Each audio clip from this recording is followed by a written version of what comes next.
हमारे पास question number 3 है, expand each of the following expression. Student यहाँ पर हमारे पास एक्सरसाइज 7A में एक्सप्रेशंस है, इक्वेशंस नहीं है, क्योंकि हम लोगों ने क्या करना है, एक्सपेंड करना है। अब हमारे पास जो क्वेश्चन नंबर 3 है, इसमें हमारे पास ब्रैकेट के क्वेश्चन है।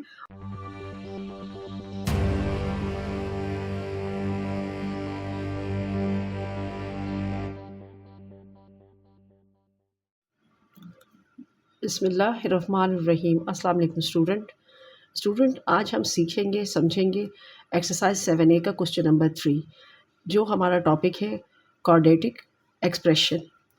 तो चलते हैं एक्सरसाइज की तरफ और इसके क्वेश्चन नंबर 3 को रीड करते हैं, समझते हैं और फिर इसको सॉल्व करते हैं। हमारे पास क्वेश्चन नंबर 3 है, expand each of the following expression. Student यहाँ पर हमारे पास एक्सरसाइज 7A में एक्सप्रेशंस है, इक्वेशंस नहीं है, क्योंकि हम लोगों ने क्या करना है, एक्सपेंड करना है। अब हमारे पास जो क्वेश्चन नंबर 3 है, इसमें हमारे पास ब्रैकेट के क्वेश्चन है और ब्रैकेट को हमें यहाँ से एलिमिनेट करना है और सिर्फ हमें ब्रैकेट को एलिमिनेट करना है। और इसके अलावा इसमें ऐड या सब्ट्रैक्शन मुश्किल ही हो, क्योंकि हमारे पास लाइक वैल्यूज़ इसमें नहीं आ रही है। क्योंकि आप देख रहे हैं क्वेश्चन के अंदर से ही पता चल रहा है कि हमारे पास एक वेरिएबल वाली वैल्यू है और एक विदाउट वेरिएबल है, और वेरिएबल और विदाउट वेरिएबल आपस में लाइक कभी भी नहीं होती ये टर्म्स।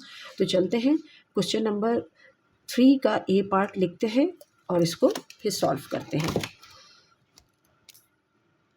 स्टूडेंट, हम सॉल्व कर रहे हैं एक्सरसाइज 7A, जो कि क्लास 7 की बुक में से है, और आज हम इसका क्वेश्चन नंबर 3 समझ रहे हैं।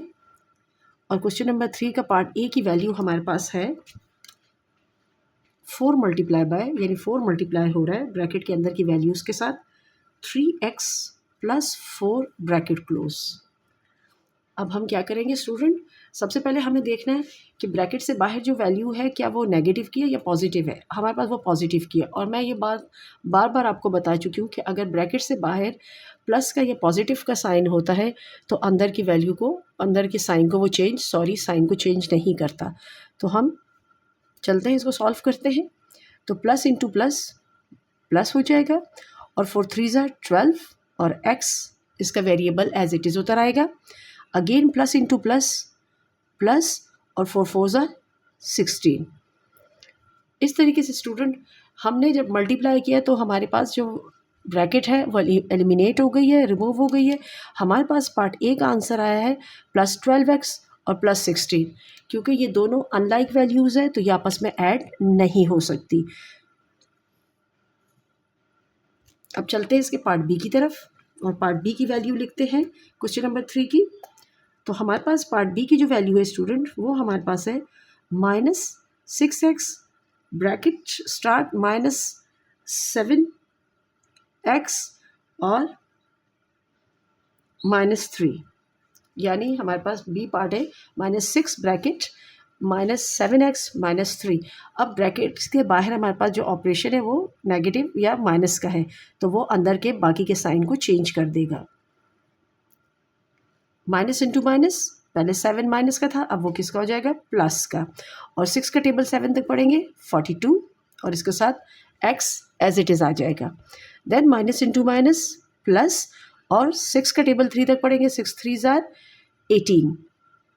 इस तरीके से हमारी पार्ट बी में भी हमने मल्टीप्लाई करने से हमारे पास जो ब्रैकेट है वो एलिमिनेट हो गई है, और हमारे पास जो आंसर आया है वो आया है +42x + 18। और क्योंकि बाहर का साइन माइनस का था तो अंदर के जो माइनस के साइन थे वो चेंज हो गए। अब हम क्या करेंगे, सी पार्ट लिखते हैं। हमारे पास सी पार्ट है 8 मल्टीप्लाई बाय -x -3। अब हमारे पास जो सोल्यूशन आएगा, 8 1 plus into minus minus, 8 1 8, x as it is आएगा, प्लस इंटू माइनस माइनस, और 8 3 24। ब्रैकेट एलिमिनेट हो गई, और हमारे पास पार्ट सी का आंसर आया -8x एंड -24। और ये दोनों आपस में अनलाइक है, ये दोनों अनलाइक टर्म्स है, इस वजह से ये ना सब्ट्रैक्ट होंगी ना ऐड होंगी। अब हमारे पास क्या है, पार्ट डी।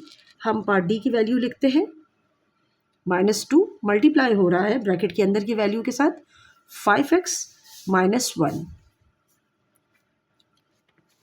अब हमारे पास जो सॉल्यूशन होगा वो क्या होगा, minus into plus minus, 2 5 10, x as it is उतरेगा variable, minus into minus plus, और 2 1 से मल्टीप्लाई हो जाएगा, 2 1 2।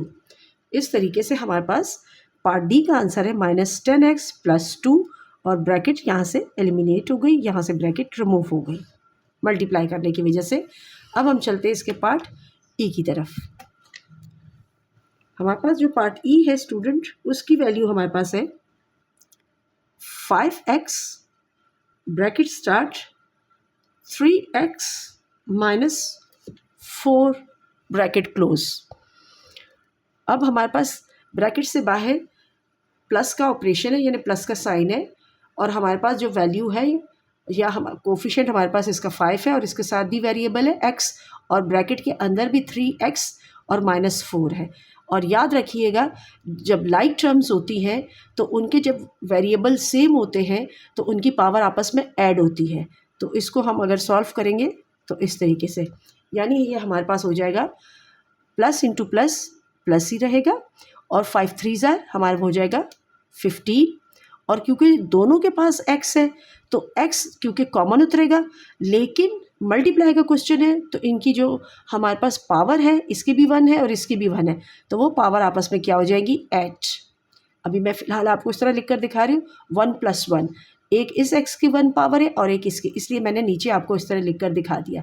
Then plus into minus minus, 5 4 20, और x अब हमारे पास क्योंकि एक सिंगल x है, 4 के पास कोई वेरिएबल नहीं है, सिर्फ 5 के पास है, तो वो x 20 के साथ आ गया। अब हम क्या करेंगे, नेक्स्ट स्टेप पे हम इनकी इस पावर को ऐड कर देंगे, तो हमारे पास हो जाएगा, अब हम बेशक इस पर स्टार्ट में प्लस का साइन ना लगाए तो ये हो जाएगा 15x 2 पावर 2, यानी x² - 20x। अब दोनों के पास वेरिएबल है, बट ये फिर भी अनलाइक टर्म्स है। क्यों? क्योंकि यहाँ पर जो वेरिएबल है, दोनों की वेरिएबल x है, लेकिन एक की पावर हमारे पास 2 है और एक की सिंगल है। तो क्योंकि जब हम लाइक वैल्यूज बोलते हैं तो लाइक वैल्यू का मतलब है कि वेरिएबल भी सेम होने चाहिए और उनकी पावर्स भी सेम होनी चाहिए। इस तरीके से हमारे पास जो ई का आंसर आया वो आया 15x² - 20x। ये हमारे पास पार्ट ई का आंसर है। स्टूडेंट, पार्ट एफ की तरफ चलते हैं और इसको सॉल्व करते हैं। पार्ट एफ की वैल्यू हमारे पास है -8 मल्टीप्लाई हो रहा है ब्रैकेट स्टार्ट -8x, और ब्रैकेट में हमारे पास है 3x + 5 ब्रैकेट क्लोज। अब हमारे पास यहाँ पर दो ऑपरेशन है, यानी ब्रैकेट से बाहर हमारे पास माइनस है और ब्रैकेट के अंदर हमारे पास प्लस है। तो हम क्या करेंगे, यानी साइन से मल्टीप्लाई होगा, और कोफिशिएंट के साथ, यानी और टर्म के साथ होगा हमारे पास, कांस्टेंट के साथ, और वेरिएबल के साथ मल्टीप्लाई होगा। तो आइए चलते, माइनस इंटू प्लस माइनस हो गया, 8 3 हमारे पास हो गया 24, और दोनों के जो वेरिएबल है कॉमन एक जैसे है, तो इसमें से एक कॉमन हम लिखेंगे x, और इस x की पावर भी 1 है, अब आप शो कर देते हैं प्लस, और इसकी भी पावर 1 है, तो हम लिखेंगे 1 + 1।